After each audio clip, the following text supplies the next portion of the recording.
Well, today we're doing a modification to the Kamado Joe Kettle Joe. This is gonna be a quick and easy video, so let's get right to it.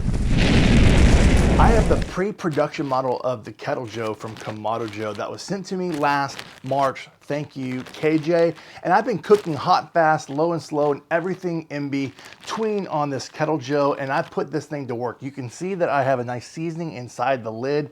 I have done pork butt, I've done brisket, I've done beer can chicken, pork chops, steaks. I mean, everything you can imagine, roast on this, and I put it to work. But one thing I've noticed a vulnerability on the Kettle Joe is that it leaks different spots around the lid where it leaks smoke, and that might be just the adjustment from the hinge, but also just how flush it works. But also I'm wondering, that's what we're going to be doing today by adding this modification. We're using a high temp gasket and a high temp gasket sealer, if that would address some of these issues. And so what we're going to be doing today is cleaning off the edges of the lid and then adding the gasket and then the gasket sealer around the gauge. And so what I like to use is the Simple Green barbecue spray, heavy duty spray. It works awesome when it comes to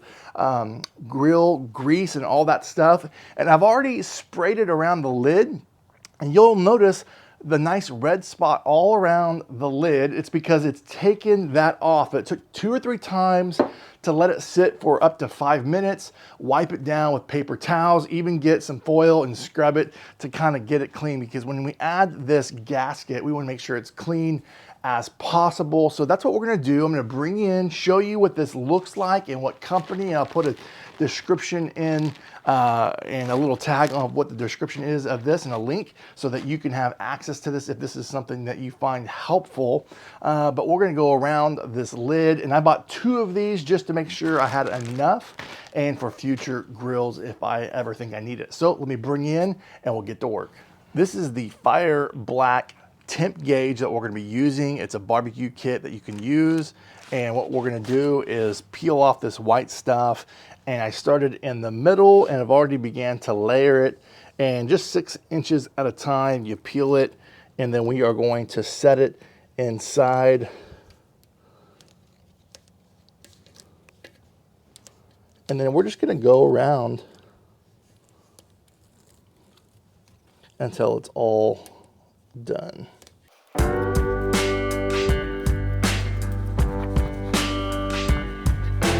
Now that we've got the gasket attached to the underneath this lid, I've also made it another adjustment where I added more of the gasket underneath the slow roller. That's another spot that has a vulnerability where it leaks out smoke whenever we're cooking. So again, 2 places, you'll need 2 of these to make it work, but you'll have a little left over just for this underneath the lid portion.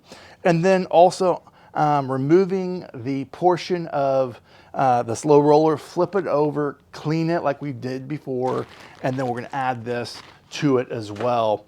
And then now we're going to address the thermometer issue.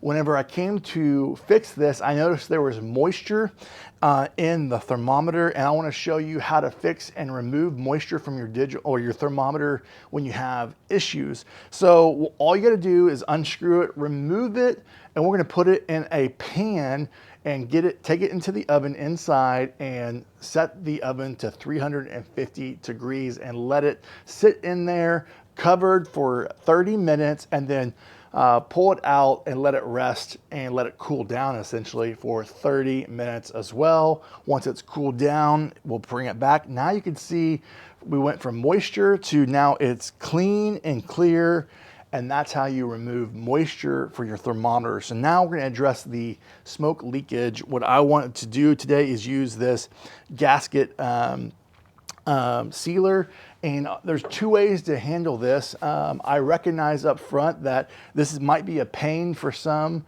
that you're going to have to essentially remove that if you ever have to make adjustments or get a new thermometer every time if you put this stuff on here. But sealer's easy to remove, so I just did a really thin layer because it doesn't leak a lot, but just a little bit. But another hack, and I didn't have it here in time for this video, but you could also also get a thin washer and put it on the inside here. It comes with one underneath, but you could do it right before you put it on from the outside, and that might also address leakage too. So those are two ways to address the leakage for the thermometer: remove moisture and add a gasket. So those are the things that we made modifications to hopefully enhance the Kettle Joe's experience. And if you found this video to be helpful, let me know in the comments what you thought. What did you think of the gasket, the gasket sealer, and also removing moisture from your thermometer? If that was helpful, put it in the comments, let me know.